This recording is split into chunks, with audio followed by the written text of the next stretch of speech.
ఆరింకల్లో వేతనం వచ్చినా సరిపోలేదంటూ అమ్యమాల్యాల కోసం వేధిస్తుందంటూ బాధితులు కరీంనగర్ కలెక్టర్ను ఆశ్రయించారు.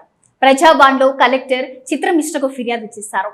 కరీంనగర్ జిల్లా మత్స్యశాఖలోని ఎఫ్ఎఫ్జిఏ ఎల్ఎంజీలే లేని పోస్టును సృష్టించి అక్రమ డెప్యుటేషన్ పై దీర్ఘకాలంగా నిర్వహిస్తూ నిరుపేద మత్స్యకారులను దోచుకుంటున్న అసిస్టెంట్ ఇన్స్పెక్టర్ ఆఫ్ ఫిషరీస్ అధికారిపై చర్యలు తీసుకోవాలంటూ బాధితులు కలెక్టర్ను ఆశ్రయించారు.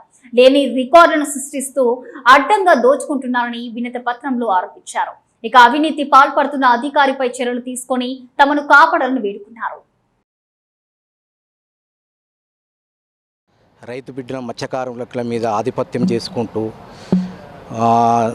ఆ పోస్టే తనకు ఇక్కడ లేకున్నా కానీ ఆమె నేను ఎఫ్డిఓ అని చలామణి అవ్వుకుంటూ మమ్మల్ని ఎవరైతే మత్స్యకారులు ఉన్నారో వాళ్లకు తెలియకుండా ఈ సొసైటీలు అని చెప్పి మీ సొసైటీలు క్యాన్సిల్ చేస్తామని చెప్పి మీకు నోటీసులు పంపిస్తున్నామని చెప్పి చెప్పుకుంటూ బెదిరించుకుంటూ అక్రమంగా డబ్బులు వసూలు చేయడం, కనీసం దాని గురించే కలెక్టర్ గారిని ఈరోజు కంప్లైంట్ చేయడానికి వచ్చింది.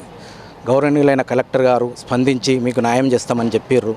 మీ ప్రెస్ ద్వారా కూడా అందరినీ దయించి మాకు మా రైతులకు మత్స్య రైతులకు న్యాయం చేయగలరు. ఆమెతోటి బాగా ఇబ్బంది అవుతుంది. ఎందుకంటే మేము రోజు తిరిగేటోళ్ళం కాదు, ఎందుకంటే పని చేసుకుంటే బతికేటోళ్ళము. మేము రోజు ఆఫీసుల చుట్టూ ఇటు తిరగాలంటే ఈ సొసైటీలు క్యాన్సిల్ చేస్తారంటే వాళ్ళు భయపడి వాళ్ళు వస్తలేరు. దయించి ఆమెపై చర్య తీసుకోవాలని చెప్పి ప్రెస్ రూపకంగా దయించి మీ అందరికీ నమస్కారం పెట్టి చెప్తున్నా. మరొకసారి కలెక్టర్ గారు కూడా దీని మీద సమగ్ర విచారణ చేసి ఇలా స్కాములు బాగున్నాయి, 4 సంవత్సరాల నుంచి స్కాములు నడుస్తున్నాయి, సమగ్ర విచారణ చేస్తే ఇది కోట్ల స్కామ్ బయటపడుతుంది. దయించి మా మత్స్యకారులను దయించి కాపాడండి.